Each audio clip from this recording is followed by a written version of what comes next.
communication was big, but SOP creation was also bigger. Mm. Um, One thing I also realized, a lot of these specific employees were irreplaceable.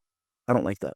I learned that the hard way because the first company that really helped me build my skill sets, when I left the company, there was $500,000 in refund requests. Well, And it hit. It really hit because I'm like, all right, I never want to be me in another company. sure. So whenever I see employees that are exceeding expectation, I love that. I want to support them, but I also want to learn what they're doing and I want to replicate it. Okay. My name is Imad Jbara. I have trained the biggest sales teams on the planet, taking companies from 7 to 8 figures through client retention. I've worked with people like Tony Robbins, Grant Cardone, Alex Ramosi. I've helped build out their infrastructure, systems, and overall package. And you're gonna have a great time listening because I'm gonna give you guys so much actual, tangible, step-by-step details that you can implement in your company that will take it to the next level within the next 60 to 90 days.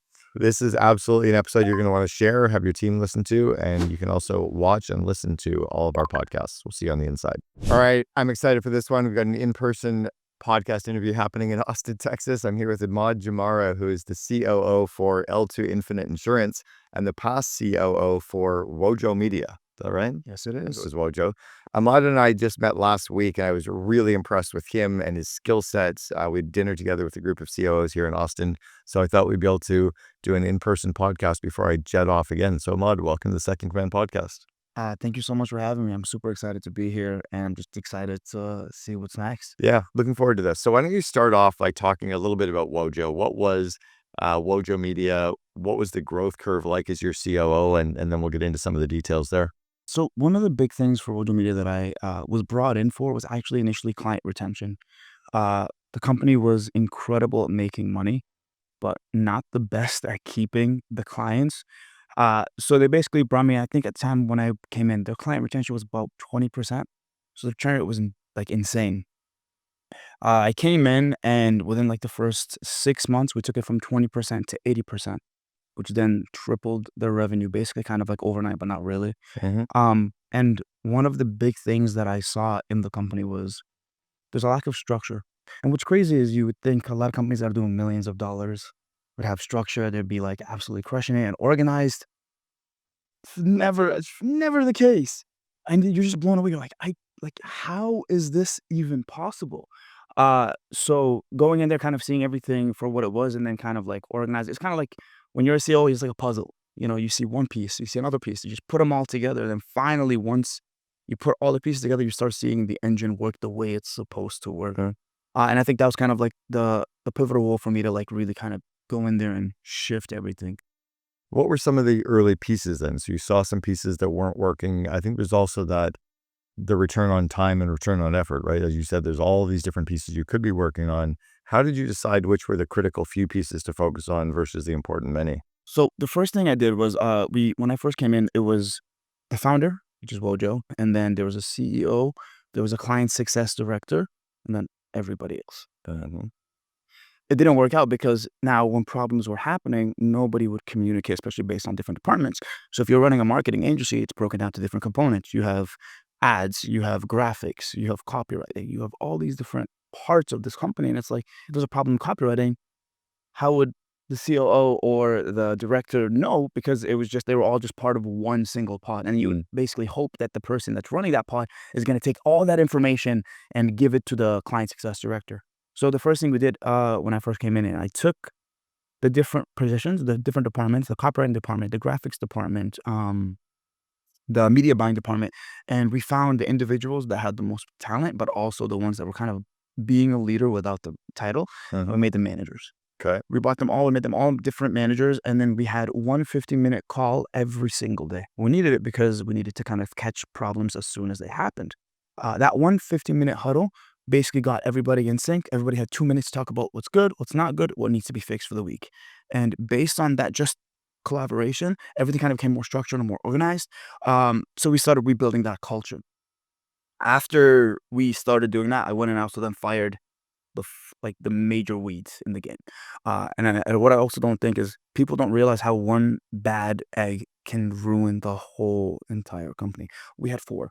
Everybody that just complained every time you told them to do something, they would always just give you some sort of rebuttal. But, and I'm like, please, put a little God. I'm I'm being nice. I'm helping you. Just help me help you. Right. But it's like you get that enough and you're like, all right, I'm done with this. I'm like, we're not going to move anywhere. And then these people will then influence other people to follow in their footsteps. I just didn't want to deal with it. I want to ask you about getting rid of some of those bottom performers. I also want to ask you first, though, about the daily huddles that you did. That was just the managers that were doing the daily huddle, correct? What time of day did you hold the daily huddle? What was the actual agenda or format for the daily huddle? And were there ever periods where you kind of thought about canceling it, but kept pushing and kept doing it? Yeah. So the first 2 months, we had to do it every single day. And the reason for that is because there were so many problems that were happening that we had to basically fix everything that was already like in shambles. The agenda for it was we would get in and every single person would have 2 minutes. And the biggest thing they were focused on are what are the problems that we're facing today? What happened yesterday that was a major issue? What can we do today to make it better? And then what was the goal for the week? I like focusing on week goals because everybody looks at the big picture goals. We can have them, but those are more for quarterly meetings. If we're doing quarterly meetings, then we'll focus on the bigger picture. But for now, let's focus on the present hand. All right. There's problems that are going to come up in the future. Let's wait. Let's breathe. Let's focus on the problems we have right now. Let's deal with them. And I look at it as like it's brick by brick. Yeah. So it sounds like communication between departments was a big thing that you worked on, and then you elevated some people into these manager roles. I've always believed that a leader's core job is to grow people. What were you having to work with some of those managers on in terms of growing their skill sets or in growing their confidence outside of communication between departments? What else did you work with growing them on? Well, communication was big, but SOP creation was also bigger. Mm. One thing I also realized, a lot of these specific employees were irreplaceable. I don't like that. I learned that the hard way because the first company that really helped me build my skill sets, when I left the company, there was $500,000 in refund requests. Well, And it hit. It really hit because I'm like, all right, I never want to be me in another company. sure. So whenever I see employees that are exceeding expectation, I love that. I want to support them, but I also want to learn what they're doing and I want to replicate it. Okay. The first thing was we took every single one of the managers and we got them to create their own SOPs for their basically their daily task, their monthly task, everything they were looking for. The whole entire processes. We got that set up, and then I told them to build out processes for their whole entire system. And I had a bunch of templates that I'm like, hey, just take this, edit it, put whatever you need to do in it to simplify the process. Just because I believe in making it easier for everybody else. I'm not gonna have you create something that you don't know how to create. So I've already have everything set up so I can just delegate it to you. They came, they basically put the roles of the people that were working for them, the description, the daily tasks, the key KPIs, and if they didn't have decent KPIs, we had them rebuild the KPIs. And the biggest thing was really focusing on getting them to have their confidence. A lot of people don't have their confidence, and everybody thinks being a leader is easy. Everybody, it looks sexy from the ground up. Oh my God, I can't wait to go and manage people. But there's a difference between being a manager and being a leader. A manager tells people what to do. A leader creates individuals that can think for themselves and they can actually move the company forward without them. So that was kind of my intention. I'm like, how can I make you guys think differently? So whenever they would come to me with a problem, if they didn't give me a solution, I just like the message. I like it. And then they would just think of like, why aren't you responding? I'd like that message too. I'm like, you already know, I already told you. I'm not going to repeat myself. Yeah. You give me a problem, you give me 3 solutions, and then you tell me which solution you like the most. And And then you go implement it. Yeah, exactly. And then we'll see, where we from there. Good for you. Okay. So you're starting to elevate them as leaders. You're making them do their own thinking a little bit. I love the whole elegant kind of creating the SOPs for each of the roles and each of the roles below them. When you're creating the SOPs, was there a system that you were using? Was it just Google Docs and Google Sheets? Were you pushing stuff into things like, Trainual, Process Street? What were you doing for creating the SOPs? And then how did you make sure people used the SOPs when they were created? Or was it just there in case you had to actually replace them later? Well, the SOPs basically gave people like the framework. So the reality is if they weren't hitting KPIs, they're not following the SOPs. And that's kind of how I took it. I'm like, whenever they would have a problem, I'd be like, well, the problem's already in SOP. You're basically telling me that you're not looking at the SOP because that question is literally on page 3. And that was kind of how I would call people kind of out in a very loving way. But also it was like redefining the values and being like, what are the values we stand for? So if we say we're going to do something, we're actually going to do it. And I would focus really on seeing how these leaders were going to show up for themselves. And if they weren't going to go through the documents, I'd be like, all right, cool. If this is not the standard that you're now setting for everybody under you, do you really belong in leadership? It's kind of like, hey, I'm not going to reprimand you, but also you are expected to show up like this. And I'm worried that now How many employees were at WoJo? 60. Okay, so you had about 60 employees, but you said you identified 4 that were kind of those cultural cancers, the bad eggs that you had to remove. How did you go about removing them? And then I've often wondered and believe that almost 90% of the time when you remove those people, you don't even need to add a new person to replace them. They're not doing much anyway other than causing problems. They're not getting a lot of productivity. Often the team can just pick up. What was your experience there? This was a very big learning lesson. I think when I first stepped into these kind of roles, even before the company before that, the hardest part was transitioning into the company and getting the respect. It was like there's always you're either too aggressive or you're too kind. And I learned my lesson with this one. I came in and I was kind of tired of the shit and I was aggressive Mm, and it bit me in the ass because the culture then shifted.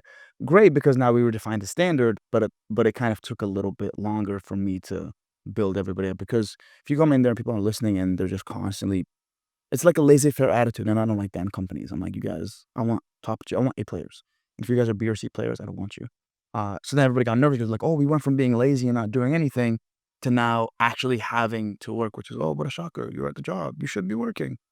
So when I went in there, I kind of called everybody out and I, like, just fired them. But what happened is now everybody was afraid because they felt expendable, right. which kinda goes back to what we were talking about at dinner, where it's just like the one thing I learned the hard way and being a COO is the most important currency in a company is safety and security. Mhm. If your employees feel safe and secure, they'll give you the loyalty. It's Maslow's hierarchy of needs, safety and security at the bottom layer, right? Or right after, I guess, the basic needs being met, safety and security are second. So that was really big for them, and I realize now every decision I make is based on how are these people gonna feel safe in this moment. And in feeling safe, they're gonna not make me feel safe. So you came into the company, how many employees were there when you came in? 60, and we got rid of, like, more than 4 actually, like, about, like, 4 to 8, Yeah. and, just fired all of them the first 3 weeks. But you feel you did it too soon then, I scared people. It's the way I came in. Yeah. I came in aggressive, Right. they didn't see my heart. How old were you at the time? T 30? 30. Yeah. So there's I think what you've got now is some wisdom that is matching your leadership skills, right? And the confidence that you had. Now you have some wisdom there that you need time to actually build that wisdom muscle. And 100%. I think you've now seen that. So if you were going into a new company, you just joined L2, you're coming in there as the COO, and a smaller company now, kind of a different industry or same industry, but coming in a different way. What's your approach been now going in there as the COO, and what advice would you give leaders going into a new company as a COO for the first time? Well, starting, I think frame is the most important thing. People don't need to really like you, they need to respect you. And I think after they respect you, then you can really start developing that, "Hey, listen, I'm here for you and I'm here to support you, but at the end of the day, the bigger picture is what's the mission? What's the vision? How are we gonna get there together? How can it be symbiotic where it's like I value you, you value me, we give each other value in the moment." And also the biggest thing is really focusing on the systems and structures. There was one piece of advice that I got that I'll never forget, and it shifted my whole perspective on just business and delegation. Um, I was working with closers, which is where I met Savon, and I remember at the time I skyrocketed in the ranks, became the top coach, to a point where then I was building out their back end for their B2C. We took it from like 0 to 1.4 million in like 3 months. I remember I was feeling like I was amazing. Like, yeah, look at me, look how big you know what I mean? Like, look, I'm great. And I went to one of my mentors at the time in the company and I asked her, I was like, hey, like, tell me I'm great. I just did something that you guys didn't think was possible. And I was still my arrogant, like I wanted to prove myself. And she was like, all right, so hypothetically speaking, you get hit by a bus tomorrow. What happens to the department? Yeah, well, it blows up and goes downhill. And she's like, and you're proud of that? I'm like, excuse me? She was like, you just built a liability and you're bragging about building a liability. Wow. Like if they're stabbing, I felt that in the heart. Was that leadership or gaslighting? I don't know what it was, but there was a lot of But it worked. it did because it showed me something where I was still the bottleneck. I was the one that did all that stuff and it was all around me because of my own ego.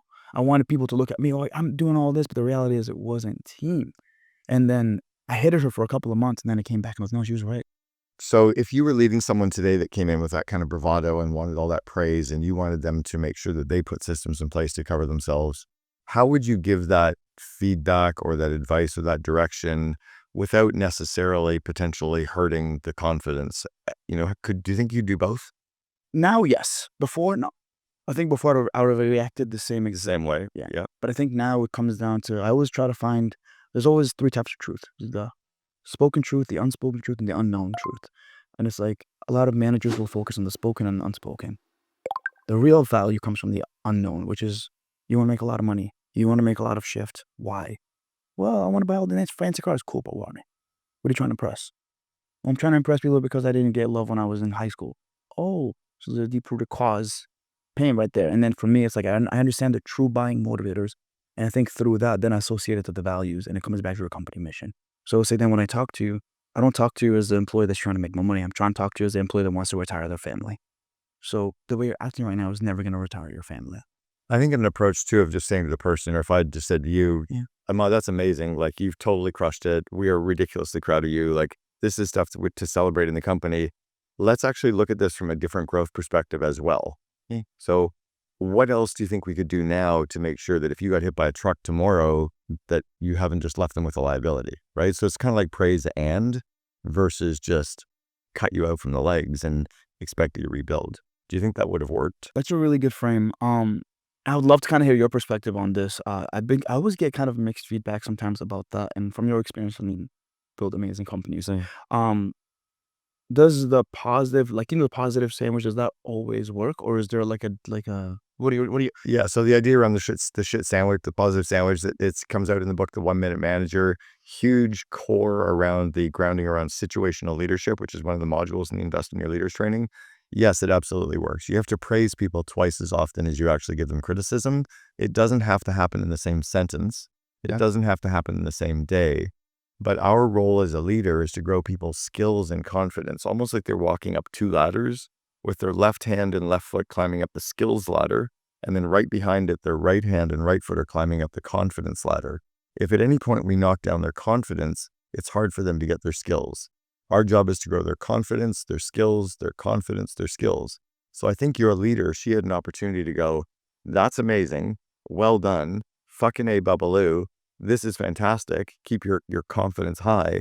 And let's actually feed off of that and see if we can work on the skills of not leaving a liability or a detriment there. What she did was knocked you down a couple of rungs and expected you to somehow climb back up to where she was right at wanting to give you more skills. But I don't think she needed to destroy your confidence to get you there. you know, it's funny, I've never looked at it from that perspective. I just looked at it as like, who said needed now, how do I delegate myself out of roles? That's Yeah. that was, Well, it's kind of like, I got spanked back in the 1970s, but my dad could have probably raised us in a different way. I mean, it worked and I grew, but we don't do it that way today, right? And I think that's the same way with the leader. She probably didn't have it modeled to her before, but I think that's something that, everyone who's managing people, I'd love to know what your thoughts are in the comments, but I think that's just a better way to do it, is a great job and versus a fuck you. yeah. You still have better to do, right? So your approach as a leader now in leading and growing people, how do you show up every day with them? What do you focus with them on? For me, Is it still things like SOPs and SOPs in the beginning, but usually I've realized that I usually delegate that very, very quickly. I really focus on integrity with them. And I always say the intention is all that matters. All right. I want you to make your own mistakes. I look at it as like, if you're making new mistakes every day, I'm happy. If you're making the same mistakes every day, you're not growing. Right. And that's kind of the main focus, where I'm just watching on how they interact with their team. I'm watching how they show up for themselves, and I'm watching exactly the skills they're developing day by day. Um, it becomes more of like kind of like management of expectations. And that's kind of like been my main role, especially right now with the new company. The first 3 months is all micromanaging. You're gonna have to micromanage the first 90 days just until you can build the trust. Because I see a lot of CEOs and just people in general just come in and they give, like, they don't train their COOs, they don't train their teams. They just be like, oh, hey, do this. There's more. Yeah. And you're just saying, I'm like, well, you didn't teach me. So it's like, if you didn't teach me, how can I grow? I see this in sales managers all the time, where a CEO will come in, they're afraid of sales, so they'll bring a sales guy, they'll have him do all the sales. They don't know anything about the process. God forbid that person leaves, then they're stuck back at square one. So I'm like, you do it first for 3 months, you get the recordings, you get the breakdown systems, you do everything, and then you bring somebody else and you have them copy what you're doing. Now, if God forbid they leave, you still have something that you can present to the team, and you're also not screwed because you also understand so you can train them. If they're the one training themselves, building everything themselves, and they don't know what it is, you can't get mad at them for not having success that you haven't clearly defined as a leader. But again, all this stuff sounds sexy, but you have to experience it. Like, all these are problems. Let's talk. I want to talk about that onboarding. So I've always believed that companies, if you take 2 months to recruit and hire somebody, you should take 2 months to onboard them as well, right? 2 months to integrate them into your company, your core values. If you're bringing a new manager into the company and they're coming in for, they're going to be leading people, coming in at like a mid to a senior level role, what's the onboarding process you would typically put people through? 9 days, I usually have a SOP week 1, and I have a checklist every day, day 1. So Monday would be like, get on this meeting, get this done, go through this video, go through this document, shadow. Day 2, shadow this person, do this, meet with every single person that you need within the company, just to kind of get to know each other, to build that kind of like integrity within the company. And just step by step. For the first 3 months, I'm very micromanaging. And I tell them, I'm like, hey, I'm going to micromanage you. I'm going to be on your ass. And it's not because I don't trust you. I am doing this so I can build the trust to help you be by yourself, so I don't have to touch you later on the past era. And they're usually very receptive as long as you're very open with it. And I'm like, I don't want you to be frustrated. I just want to be open about this communication. And usually, like I said, the first month is just getting integrated in the company. Second month is really kind of focusing on systems. And then third month is really about maintaining the skill and seeing, can you do it without me? All right. So go ahead. No. Yeah. So you're growing people, you're integrating people, you're bringing them into the organization, and then you yourself as the leader, every day, it's kind of the biggest thing you've ever grown, right? The company keeps getting bigger. It's like pushing a snowball up a mountain. It keeps getting bigger, and you're kind of clawing your way up with one hand and pushing the snowball up with the other. What skills do you work on as a leader? What skills are you trying to get better at yourself? Well, for me, I'm always, I've realized one of the big things, especially at this level, delegation is so powerful, but also training people has been the most valuable skill I've had to learn. So constantly learning about leadership books, constantly learning about communication books, also constantly learning about what's the new things that are developing, like AI. How can I integrate into AI? How can I, one, make my life easier, but then everybody else's life easier? I think, and you understand this more than anybody, when you're at that position, a lot of decisions you make can destroy a company. And it's kind of terrifying. It's like there's a lot of pressure a lot of people don't see. And it's like you have to sit there and just be confident. Yeah, this is going to work. And you're like, for 3 weeks, you can't sleep. You're shitting bricks. You're like, I really hope this works. Yeah. You really hope it works. But it's like, it's kind of one of those things where if you're a commander in war, you can't be your legs can't be shaken. They are. Everybody else behind you, They can see right there with you. Yeah. So I've noticed this as well. 2 things. One is when leaders point their finger at somebody and blame somebody else, there's 3 fingers pointing back at you. But the second part that you just illustrated is leaders have to sometimes fake the confidence. 100%. But we need to have some kind of a group where we can actually say, we don't know what the fuck we're doing. So one of the reasons we started the COO Alliance was to give all these COOs a place to come in and meet behind the scenes to go, I'm scared. I don't know if what I'm planning is working. I've just recruited somebody. I'm not even sure how we're going to pay them yet. Where do you go right now? How do you kind of work through some of those worries so that your team doesn't see your legs shaking? I have a lot of mentors, a lot of very, very successful mentors. I think in the years I've gone through, I think one thing I really appreciate about you as well is like you're very heart-centered. I started finding it was very difficult to find heart-centered people that are making a lot of money. And initially I had a lot of individuals that I would go to that were just money driven, very good at what they do, but they didn't really care about the people. They cared more about the profit. They cared more about the product. They didn't care about even the customers. And it wasn't until I really kind of found those kind of mentors that were successful, that had the same values, we could communicate, and I can feel their authenticity, that really kind of things started shifting for me. So I usually go to them. I have like 3 really big mentors that I've sold and exited like massive firms that are worth hundreds of millions of dollars. And they're the people that I really kind of go to for support in that way. And obviously some masterminds, but sometimes I feel like the mentors that are worth hundreds of millions have been more, but it also depends. I've also never been in a complete COO mastermind. So that's also another different. Not yet. Not yet. There it is. When you're working with a mentor and you're thinking of reaching out to a mentor, how do you approach that? Is it a one-off call? Is it a regular call? Do you meet with them in person? You should take them out to dinner. Nice dinner. You know what I mean? I'm like, hey, are you craving steak today? Let's go. You know what I mean? I'll take them out to dinner. Also just calls. You know what I mean?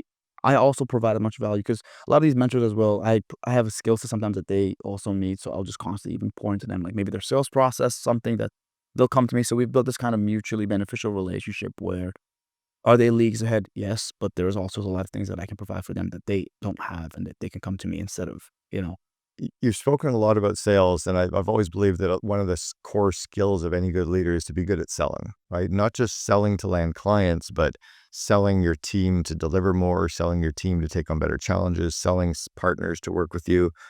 Do you agree? And do you think anybody could be a second in command without being good at selling? no shot. Yeah. I don't believe that at all. Because you're literally selling ideas every single day. You're selling it to the CEO. You're selling it to the managers. You're selling it to the employees. You're selling it to the company. You're selling it to the shareholders, the customers. You're constantly selling. So if people come in there and they're afraid to sell, this is not the position for you. You can't be a leader. Yeah. Like you literally can't be a leader. And you can try and you will lose most of the time. I've said that to my two boys who are 22 and 24, that the only time that no means no is in the bedroom. And that if you're not in the bedroom, no just means you haven't explained yourself. No means that you haven't, shown them different options. You didn't hear their objections. But in the bedroom, no means no. But in the rest of the sales world, no doesn't mean no until they say F off, get out of here, right? 2%. Get out of my office. So we're really starting to grow companies right now in pretty rapid change, right? If the rate of change outside your business is greater than the rate of change inside your business, you're out of business. Yeah. AI is coming in pretty fast and furious right now. How are you as a leader starting to think about and leveraging AI, and how are you working with people inside of your company on leveraging AI? So that was one of the big fears where a lot of the employees were coming to us and they were worried that AI was going to take their position. One of the big things I told them was, if you want to have job security, learn how to integrate AI and then learn how to integrate AI, but also to triple the amount of workload you're doing. If you develop that skill, then we won't need to hire outside sources to do that. So in other words, I told them, I was like, I'm not going to sit here and tell you you're safe because I don't know. And I don't know how the company is going to move. But what I can tell you is, if you want to be very safe, this is what you should do. Yeah. And I'm all about kind of giving my team a heads up and being like, this is kind of what's going on in the company, just to be transparent. And I'm not trying to create fear, but also I don't like the whole like, yeah, one day you go to work and you're like, hey, by the way, let's have a talk, and we got to let you go. And again, that's what it kind of goes back to what we were saying before, where it's just like, I always try to give people as much notice as possible. If I know they're going to get rid of them, if something is coming up, I'll give them warnings. Sure. But they have to be on a before I fire them. It is the classic adage, though, of like, you're not going to get replaced by AI. You'll get replaced by an employee who's using AI. So yeah, you have to be able, it's kind of like you couldn't come into a company today and say, well, I'm not going to use a laptop. I'm not going to use Wi-Fi. I'm not going to use the internet. You're not going to work here either, right? So AI is just a tool that's at our disposal. If you were to go back and give yourself, the younger you some advice, what advice would you give the younger you that you know to be true today? Be patient. Be patient. You don't know it all. Like, it's just, again, so much ego.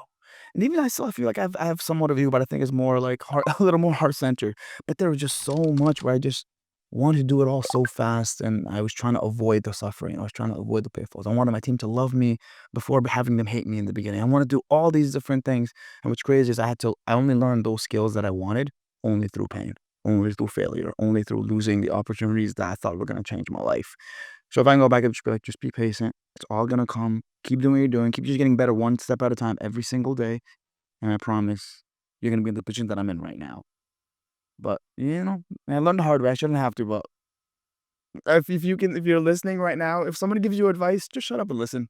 Especially if there's somebody that you want to switch positions with, please, for the love of God, just shut up and listen. Just trust. Yeah, whether you follow it or not is one thing, but just listen to it. Don't debate them on it for sure. Take it. All right. What's next for L2? We just got our capital funding. So we are super excited. The company's already valued at 18 million.